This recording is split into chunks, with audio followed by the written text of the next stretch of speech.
Hello， 大家好，欢迎回到外媒看中国，我是安博人。The US government has passed a US $1.6 billion bill that aims to spread anti-China propaganda internationally, earmarking $325 million a year, or around $1 million a day, until the year 2027 to quote-unquote counter the malign influence of China around the world. That will mean that media outlets across the globe will be further incentivized to create and publish anti-China misinformation and lies aimed at slowing the country's peaceful development. So then it's more important than ever to have voices from China speaking directly to people around the world. Just one of those voices is that of Victor Gao, who is regularly seen debating on behalf of his country to Western audiences. He's a regular guest on the BBC's HARDtalk, CNN, DW News, ABC, and he recently went head-to-head on Al Jazeera English with Medhi Hasan. I'll be asking him about that. Today he's here with me. This is Reports on China. I'm Andy Borham in Shanghai. Let's get reporting. Somehow it's a crime when Russia does it to us, but good information ops when we want to discredit Beijing's Belt and Road initiatives worldwide.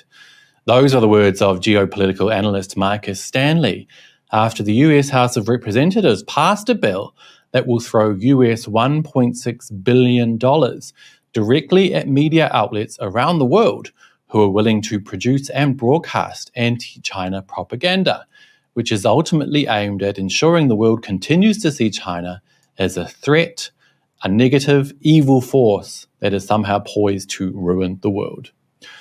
Why do they need to keep spending so much? Well, because that is exactly the opposite of the truth. China is a unique example of how to turn a country around from poverty to prosperity without firing a single bullet. And that terrifies the people in Washington.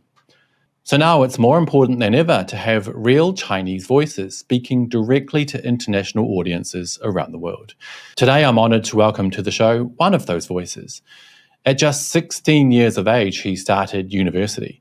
At 21, he graduated with a master's degree and became the translator of the man widely credited with guiding China through its miraculous reform and opening up, Deng Xiaoping, at the time the youngest top translator in China.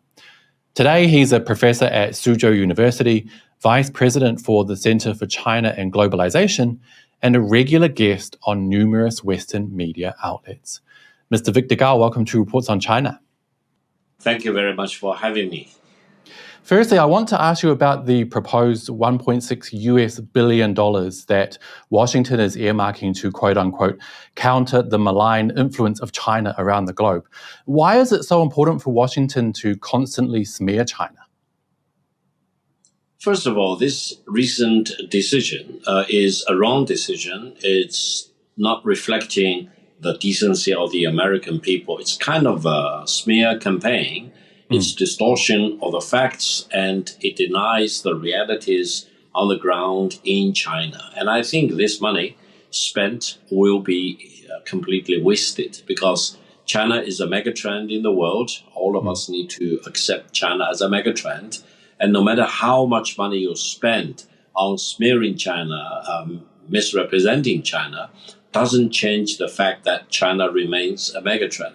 You need to live with this megatrend rather than trying to overturn this megatrend.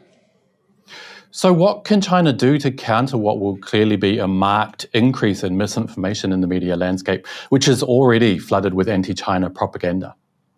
Well, first of all, China needs to stand on matters of principle and continue to do what is the right thing for China to do, and represent its best substance to the world. Secondly, I think China needs to refute such fabrications and falsehoods whenever it is discovered and try its best to communicate directly with the people and countries in the world about the realities and the megatrend in the world, rather than allow these countries to become victim of such smear campaign launched by the US government against China.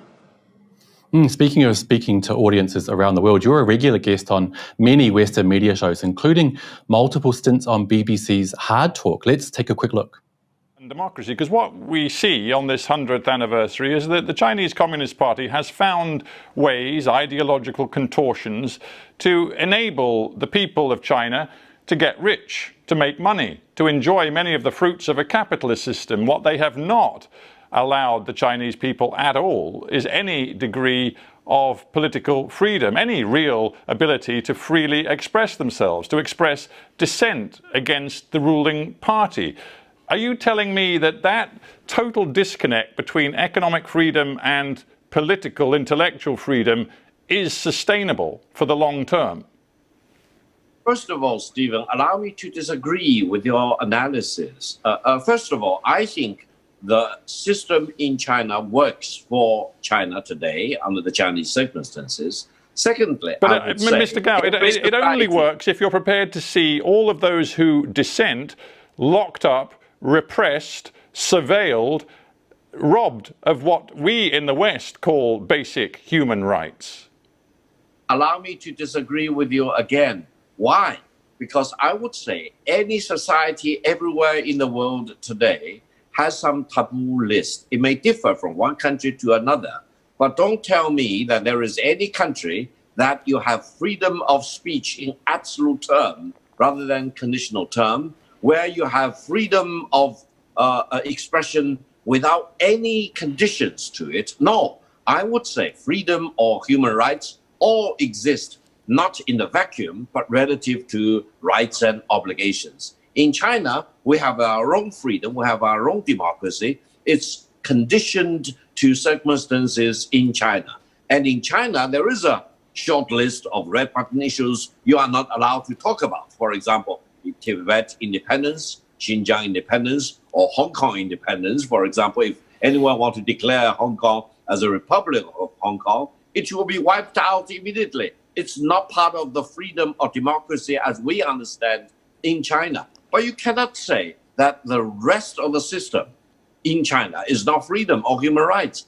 I would make one point. Without empowering the people, you cannot change China from a very backward country to the second largest economy in the world today. And also, don't forget, the Chinese economy is larger than that of the United States today if you use purchasing power parity. So we are talking about revolutionary changes. Right, but the thing is, deny that China has its inner qualities and strengths that maybe some Western countries fail to fully understand.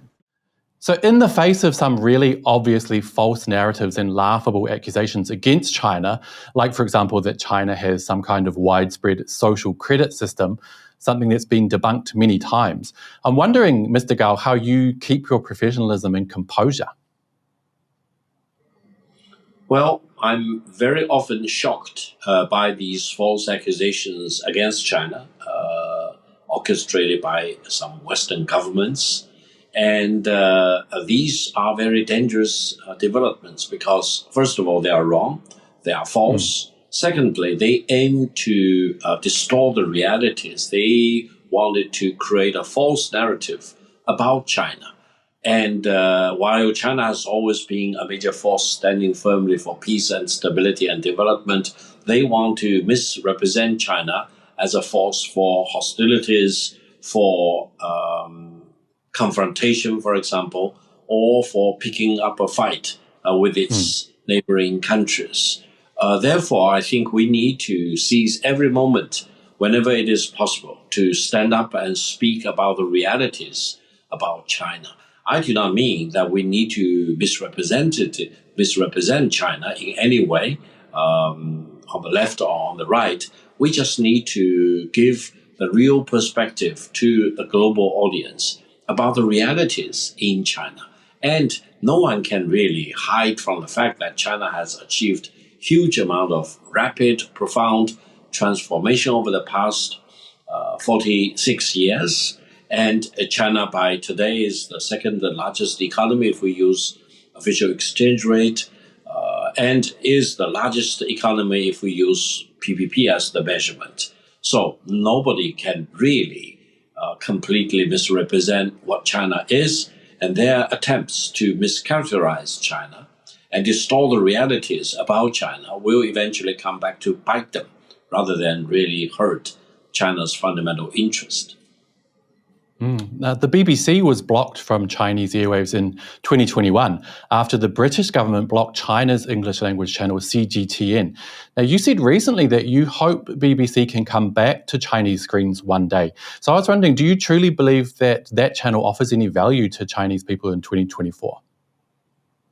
Well, BBC itself has multiple channels. Some of the channels are non-political, for example, geography, nature, etc., which are very high quality. I myself have been regularly interviewed by BBC through multiple different programs, for example, BBC World Service or many other programs. And I like being interviewed by BBC. We, of course, do not have identical views on many important issues, but at least in the interviews done of me by BBC, there is at least an attempted professionalism demonstrated in doing the interviews, you name it, etc.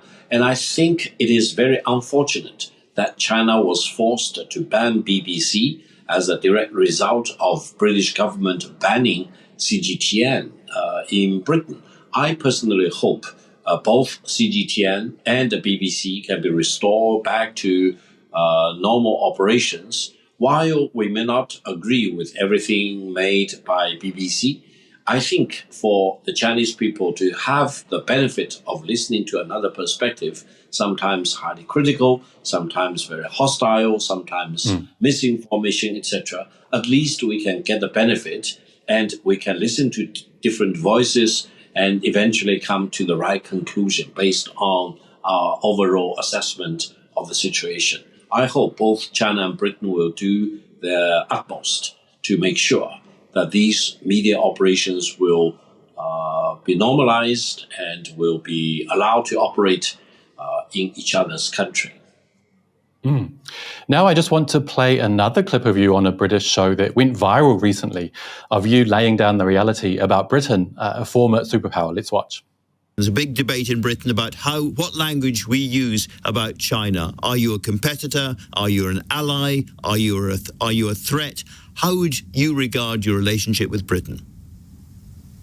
First of all, between China and Britain, from the Chinese perspective, Britain is not a rival, is not a competitor, it is not an enemy, is not an adversary. Britain is just an important country to get along with in peace and in friendship and for mutual benefit. Now, how Britain looks at China, it's up to the British government and people to decide. But I think it will be completely misguided for Britain to view China as an enemy or adversary or a competitor. What do China and Britain compete with?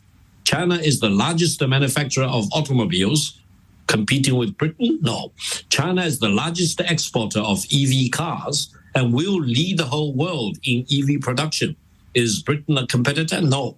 China will be the biggest and most important producer and R&D in terms of semiconductor in no time. Does that mean that China competes with Britain? No.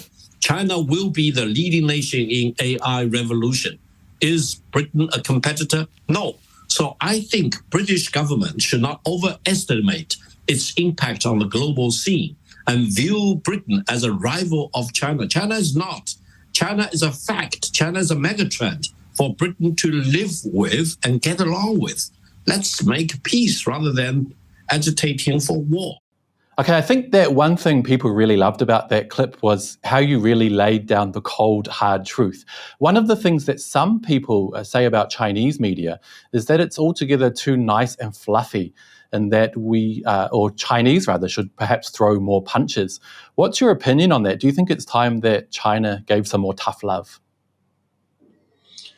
Well, I would say for that clipping you just now used, what I said in the interview is from the bottom of my heart. I spoke my own conscience and I spoke about the realities. There are countries in the world which consider China as a rival or a competitor. The reality, as I tried to explain in that interview, is completely the opposite, because China is really not a rival, not a competitor, not an enemy, not their opponent in multiple ways. China is just a reality in the world. China is a very large, very impactful, very influential country, and you need to get along with that reality rather than consider China in a wrongful way as your rival. China does not rival with you because China is way ahead of you and way above you in multiple ways of measurements. And try to imagine that you are a rival of China is completely detached from the realities in the world. I think we need to communicate about the realities about China to the global audience in the language that they can understand, and also in a very transparent and straightforward way, rather than, for example, always being on the defensive as if we are on the wrong side of history. The reality is that China, especially China over the past 46 years, is on the right side of history and represents the future of the world and the brighter future and the promises of the world in the coming years and decades. Now, recently you went head-to-head with Medhi Hasan on Al Jazeera English in London in a debate which many believe Medhi won hands down. Now, he has a book which is called Win Every Argument. In it, he describes the massive levels he goes to prepare for a debate like the one he had with you, including role-playing with his staff for days on end in order to come up with comebacks for every single argument that their guest may come up with. I would say without a doubt that he probably did the same in preparation for your appearance. So I was wondering how you feel about that debate and what you did in preparation. First of all, I was invited to attend that episode. Originally, it was described as an interview, then it became a debate, and then you saw what happened in London. I would say, as far as that episode is concerned, Mehdi Hasan was not doing an interview because he never allowed me to finish my arguments to start with. Then it is not a real debate because debate has rules and format. It needs to be balanced, is that right? And Mehdi really does not engage me in a balanced way about a debate. Now, to the best of my understanding, it became a kind of lynching. But if Mehdi Hasan wants to lynch somebody, I was the wrong person to be lynched. Now, I would say Mehdi Hasan, for that episode, really did not emerge as a reporter. At best, he became a warrior, a wolf reporter. And he completely lacked balance and eagerness to understand why the interviewee or the debater had a point to make. He refused to listen. And he demonstrated a high level of prejudice and bigotry and bias, a refusal to understand the realities. And also, I think he lacked basic knowledge about the important matters we talked about.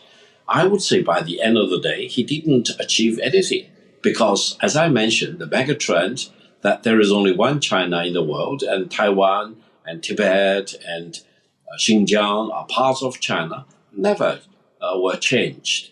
And I think Medhi Hasan needs to accept the realities that he is a reporter and he needs to have the decency and the balance and the impartiality in engaging people in doing his journalism rather than becoming a bigot, try to push for a special agenda which is against the realities in the world of today. Yeah, speaking of balance in journalism, I did find it quite dodgy that Medhi pretended to call on random audience members for questions, and then it just so happened that he called on a Xinjiang separatist, a Tibetan separatist, and a Hong Kong separatist. Do you think that was fair? First of all, I think all this is pre-orchestrated with a particular agenda. You mentioned some of these people who rose up to ask questions. I was particularly shocked that Uyghur lady, whom Medhi described as a unbiased person, for example, actually holds a U.S. passport. She is a U.S. citizen. In that sense, she completely has no standing at all in intervening or interfering in the domestic affairs in China or pretend to represent a legitimate voice about the Uyghur people. Now, Medhi even said that he knew some Uyghur people in Washington, D.C., whom he got along very well, fine. However, if any Uyghur people in the United States want to push for a caliphate agenda, or even want to turn Virginia into a caliphate state, for example, they will meet with the brutal force of the federal government, the fierce opposition of the American people, because people in the United States will never allow them to do that. So why should Mehdi or anyone else in the world expect that if anyone, Uyghur or otherwise in China, who wants to turn Xinjiang into a caliphate and who want to launch jihad against anyone else, for example, why should anyone in China allow that to happen? No, we will never allow that to happen, and we will never allow Xinjiang to be split away from China.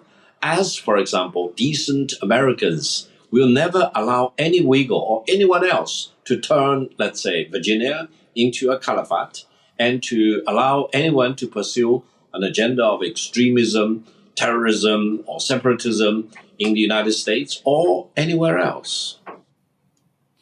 Yeah, exactly. Now, I know you're very busy, Mr. Gao, so I have one more question for you today. What do you think the West least understands about China in 2024?